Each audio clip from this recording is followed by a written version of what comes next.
Nadakip ng Parañaque City Police ang magkakusang suspect makaraang holdupin at sa pilitang inagawan ng motorsiklo ang mag-asawang biktima habang bumabagtas sa kahabaan ng Makapagal-Ave, Parañaque. Tinangay ng mga suspect sa mga biktima ang kanilang pera, wallet at gadgets at tinatakpa papalayo ang motorsiklo ng mga biktima.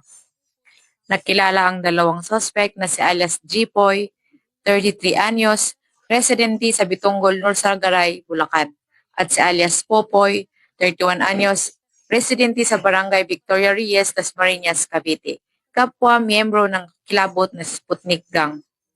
Nasukol ang mga suspect at nakumpiska sa dalawa ang isang bloke ng marijuana na tinatayang may timbang na 1 kilo na nagkakahalaga ng 120,000 pesos. Ilang pagkiti na naglalaman ng shabu na may timbang na higit sa 10 gramo na may standard drug price na 68,000. At isang kalibre 9mm, 38 kalibre baril, bala at isang granada.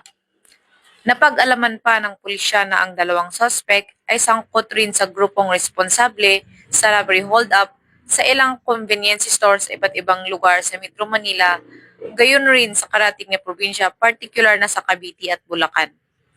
Naharap sa kasong paglabag sa RA 18583, RA 9165, Section 11, RA 18591 at RA 9516 ang dalawang suspect.